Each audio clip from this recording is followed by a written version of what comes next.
Any question?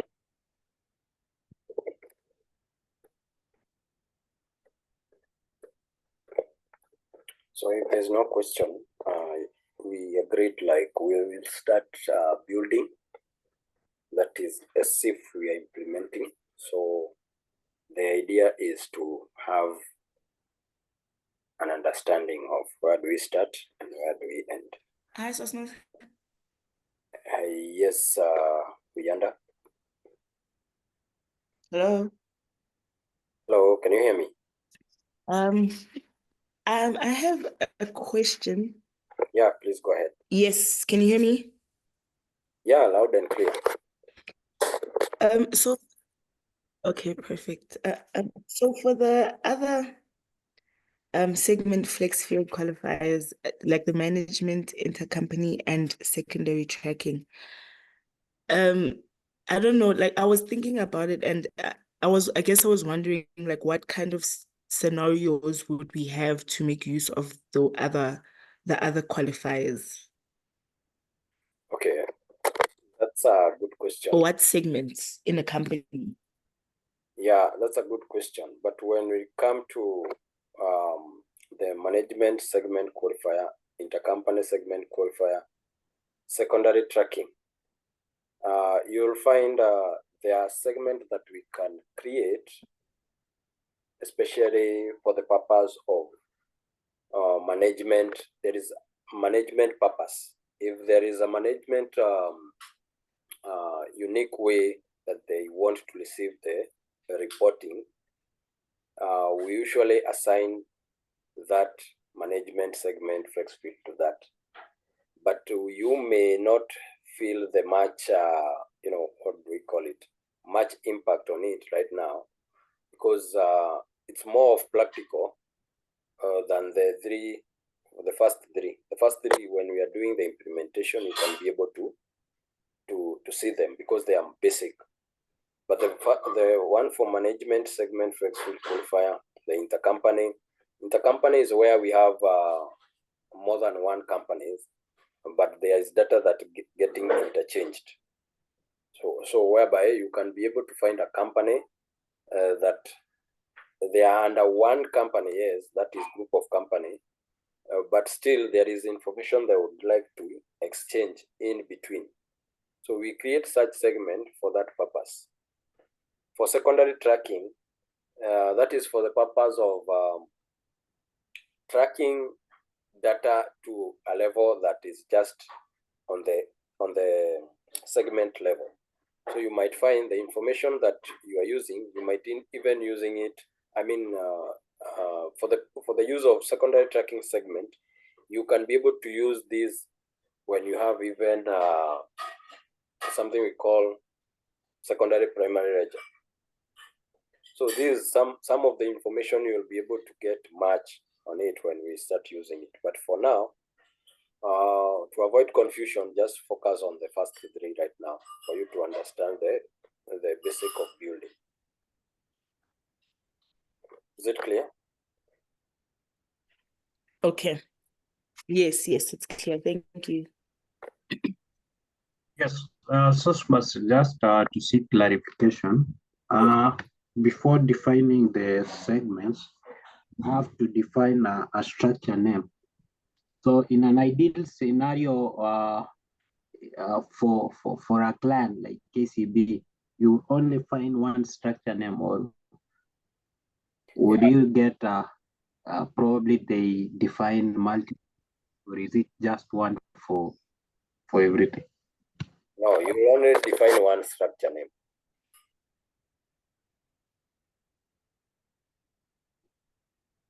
Only one structure name. You don't need to define more than one structure name. Okay? You only define one structure name.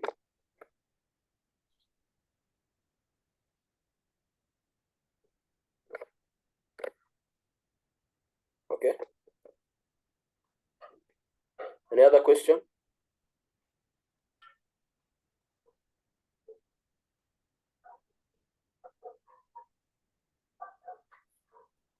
The structure name is what will hold every other, segment. So below the structure name, it has the segments, and also through the accounting key flex field, the organization structure, you can be able to go now and build the segment values. So you will be able, okay, you will not see them from the same page, but you will be able to use the same functionalities to access the page for segment values. If you can remember very well, I don't know whether you can be able to share the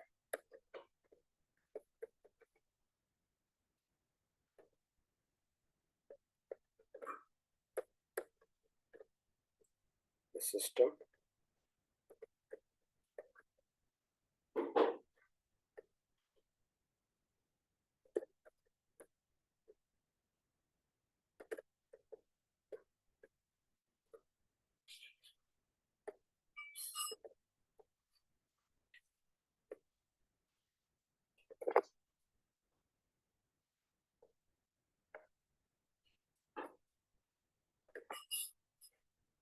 The instance is a bit slow, but I'm hoping it will improve with time as we continue using it.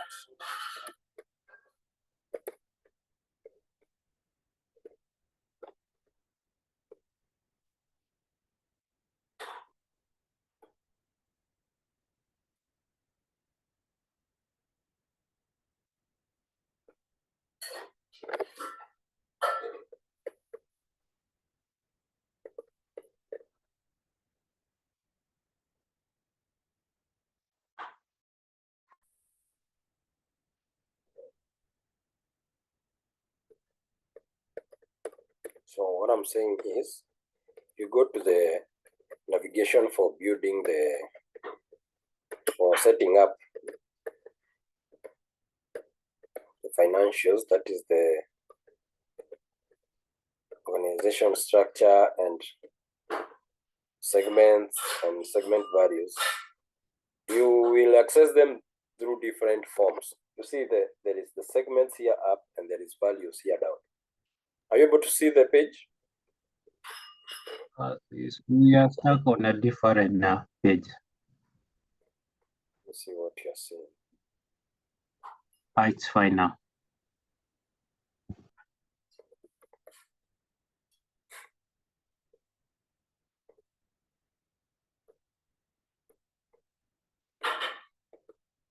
So I'm sharing the page for landing page for the application.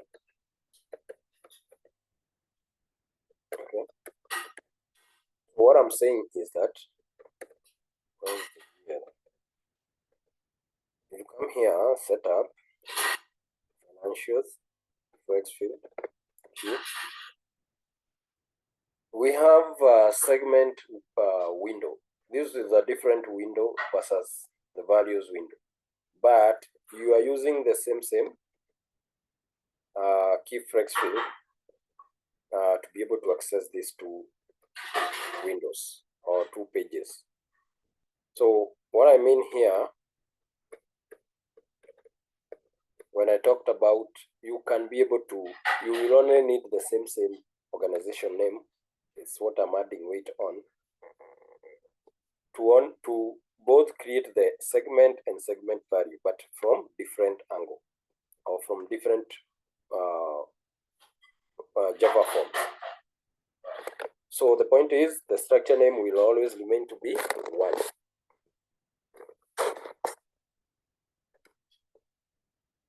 This is structure name or organization structure name.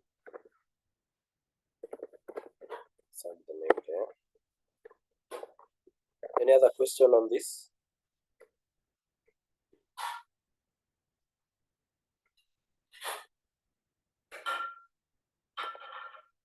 So if there's no questions on that,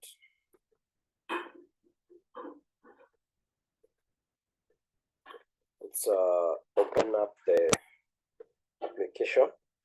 And before we go to the application, allow me to say that, to mention a few things, because we agreed we will start building, we will start with creating creating the responsibilities.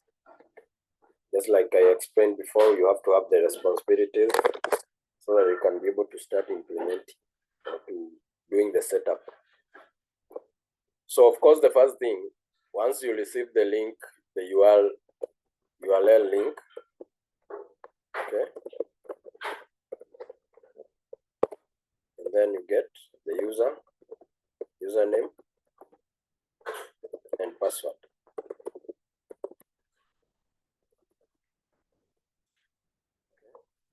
So once you receive these two, you can log in. You log in as sysadmin. Once you log in as sysadmin, now this is where you start building the first step is to create or define responsibilities.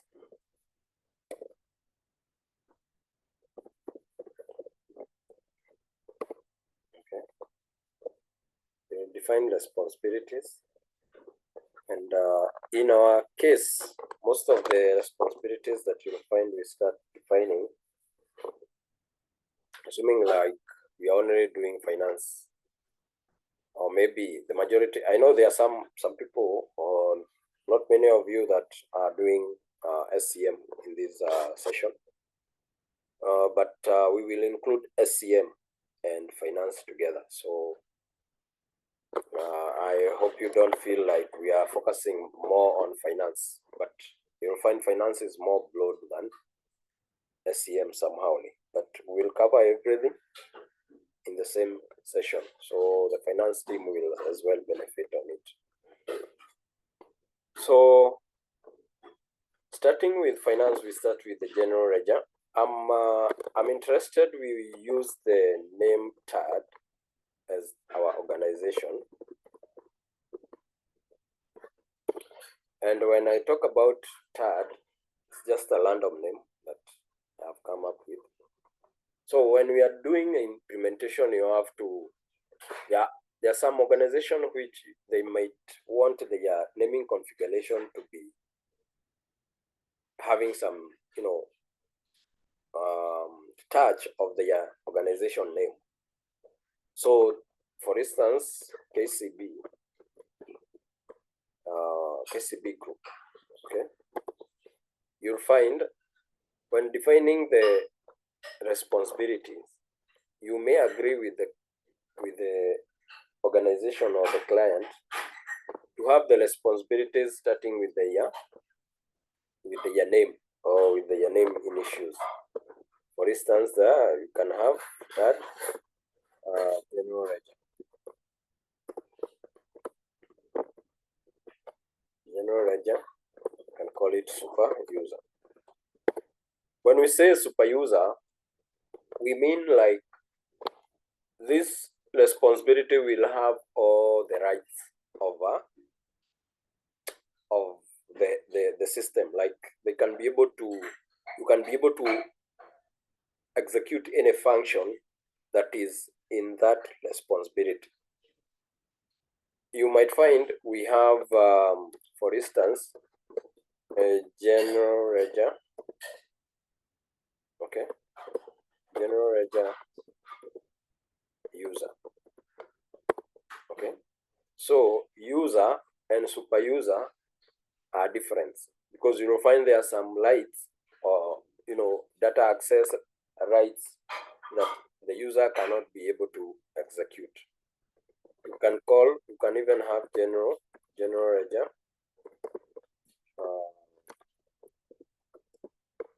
accountant. So it means this accountant cannot just do anything in the general ledger.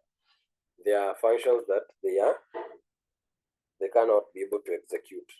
So at the end of the day, it's all about the information that you get from the client. It's what will help you to define the responsibility the way they are. You can create as many responsibilities as you wish. You can define as many responsibilities the client is interested. Because you might find an organization that has so many users, and those users have different tasks they need to be conducting. So executing those tasks, you may need to come up with a sub kind of responsibility that will help that user to only access the functions that they are supposed to access. If they are denied others, they won't be able to access. I hope you get the difference between just a responsibility and a super user responsibility. Okay. Then we'll create or we'll define third accounts variables. This is super user as well.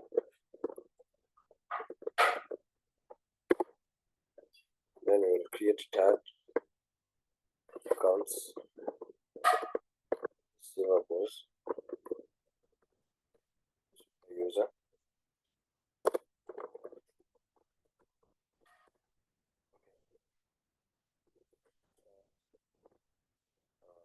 Assets.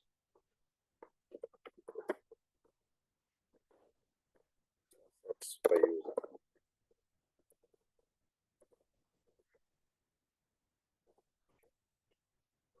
And you can create, or we shall define third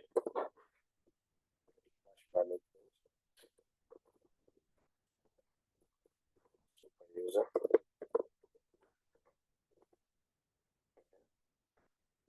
Then we will create third purchasing super user.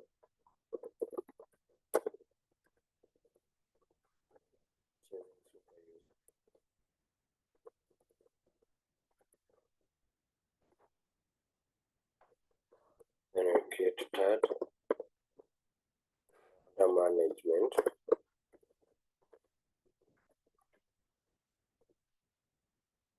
management super user.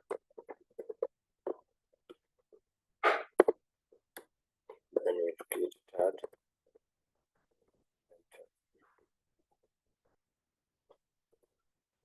super user.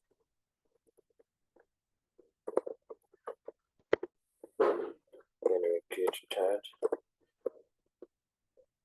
call it global HRMS.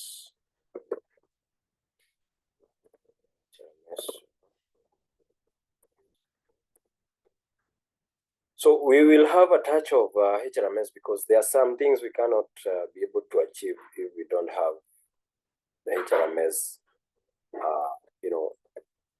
responsibility. For instance, if it's to create an employee, we can't create an employee anywhere else apart from the global HRMS super user responsibility. And that employee, we might need to use them when it comes to assigning a user to an employee. So if I happen not to show you how to create an employee, you may not be able to know how to assign an employee to a user to an employee. Okay. So basically, this is some of the information that we need to start with. Then number two, we'll assign all the responsibilities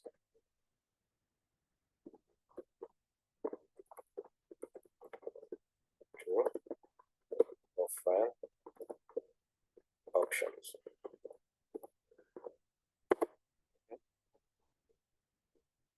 Assigning responsibility to profile options. It's like, for instance, you want to have kind of, as for instance, I give an example of you need to stick a paper in a wall. Okay.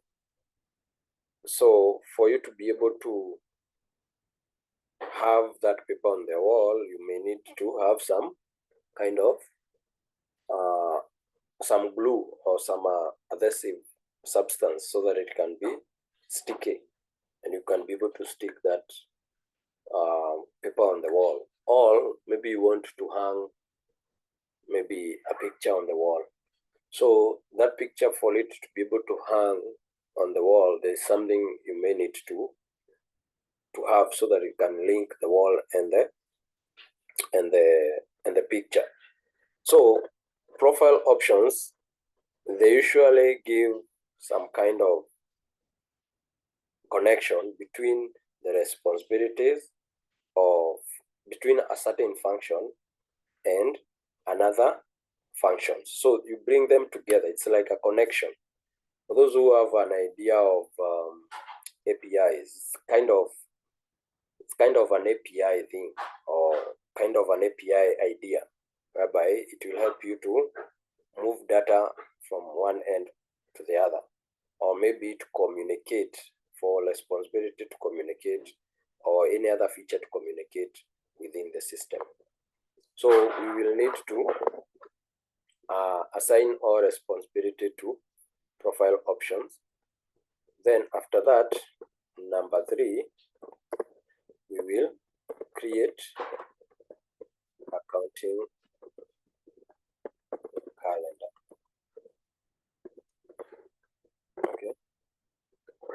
After creating accounting calendar, we will create or define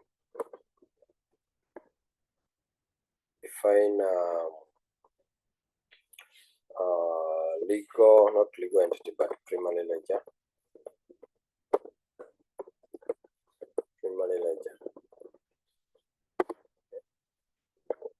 After defining primary ledger, we will go to define legal entity. Okay. So we can first of all start with this.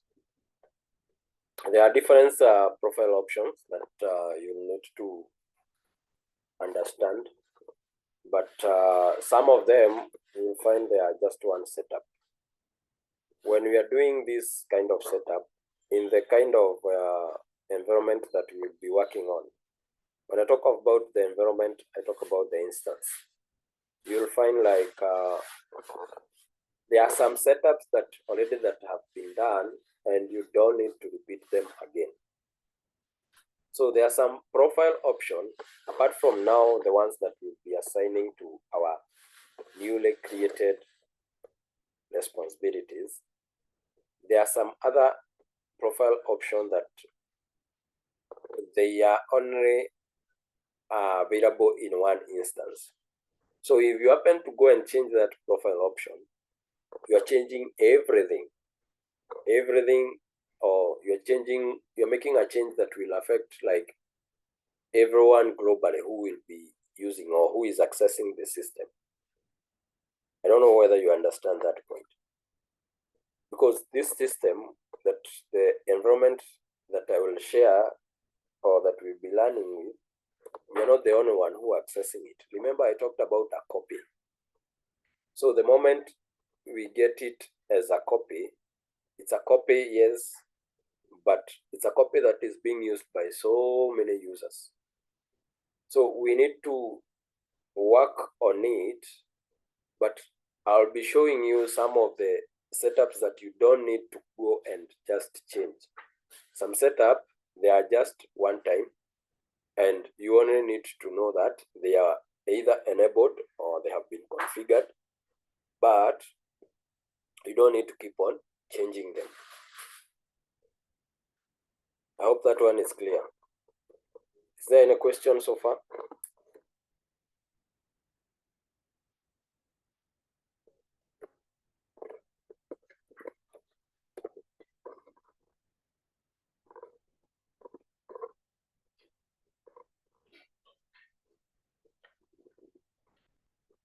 Any question?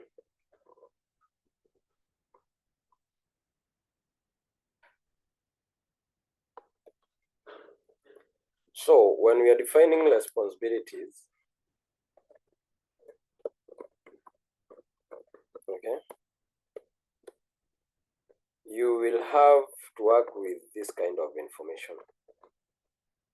I hope you can be able to see my sheet. I talked about menu, and when we are defining the responsibility, we provide menu, data group, and request group information. So this is the kind of information that we'll have to provide when we are building this responsibility. Give me 1 minute.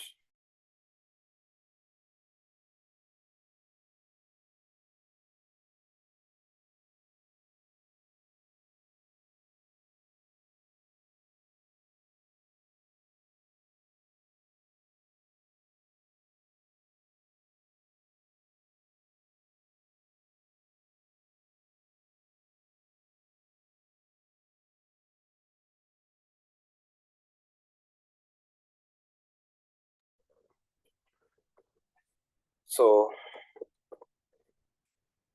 said like menu is important when we are creating or defining the responsibility.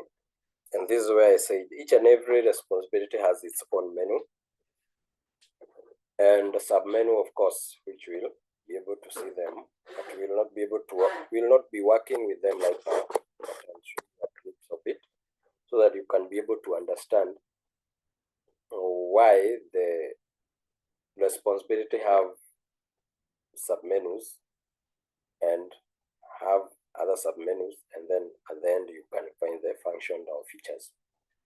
So these are the sub-menus that I was talking about, that you cannot be able to see them once you have logged in the system. You can only see them when you are defining, and you know back in your mind like there is menu somewhere that you have assigned to the responsibility. And now this menu is the one that will give the sub-menu that you'll be able now to see on the front end once you have logged in on the responsibility.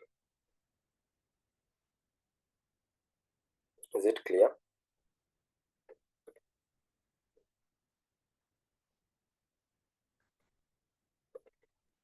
So with that extension, it means if you define a responsibility and then you don't give the menu, it will just be something, say, not usable, actually. Actually, you cannot be able to define a responsibility without menu, because one thing, what you'll be able to see is that the responsibility has, I talked about the mandatory field.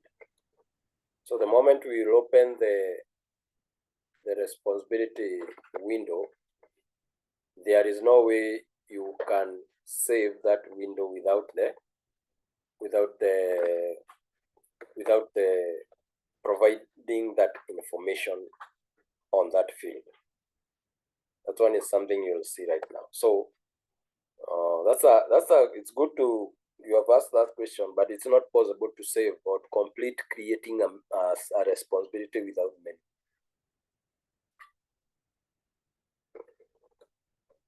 Clear?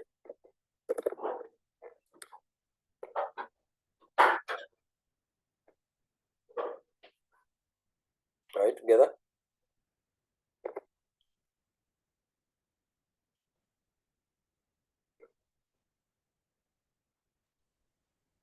Hi, Sosmas. Just for clarity, the menus that were on the spreadsheet, not on the application. Those are the sub menus that we don't see in the front end. You are talking about this one.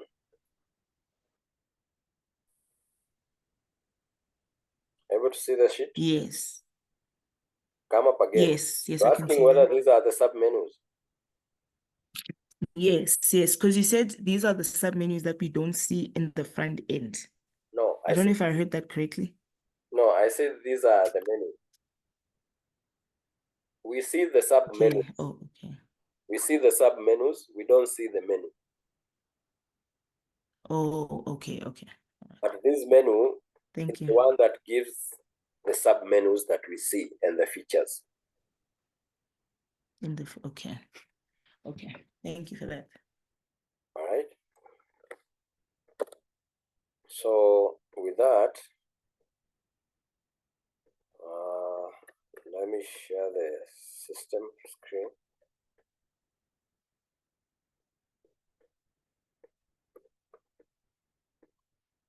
So something else, you can open the Java forms with any module, even if you don't want, with any responsibility, even if you're not using it. Like for instance, I've opened general ledger, or I'm using the general ledger responsibility, and I've drilled down all the way to segments. Okay.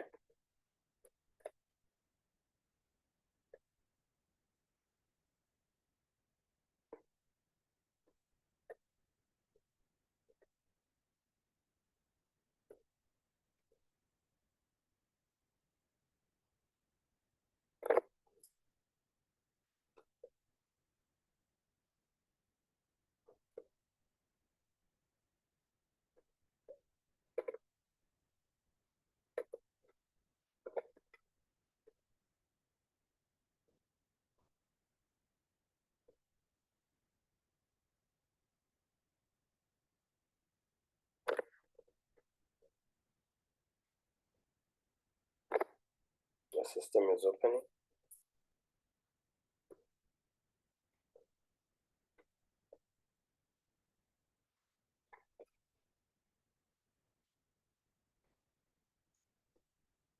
So what I'm saying is that I've used the responsibility to just the general ledger responsibility so that it can open the Java forms. But now after coming and it has opened, I can come here and close these forms because I'm not interested in them. And now I switch to the responsibility that I'm interested to. That one is another way of just opening Java forms. You don't have like to keep on searching the responsibility that you want to work with from the landing page, yet you cannot be able to see it. You can open any and quickly come to the Java forms, then now you switch responsibility. So we are talking about the responsibilities. And I say the moment you log in, you'll find this responsibility of system administrator. This one you'll find there. You don't need to define it. Then with this one, you just press enter.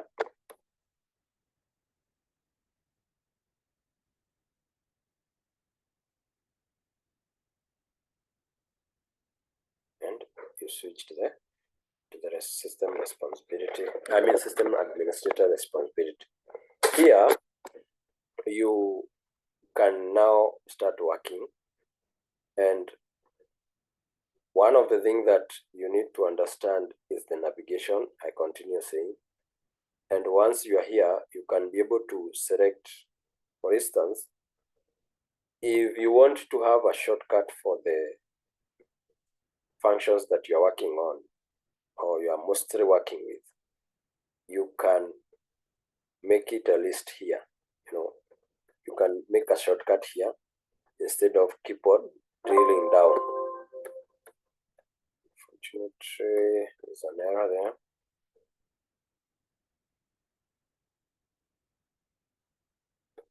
Just a minute.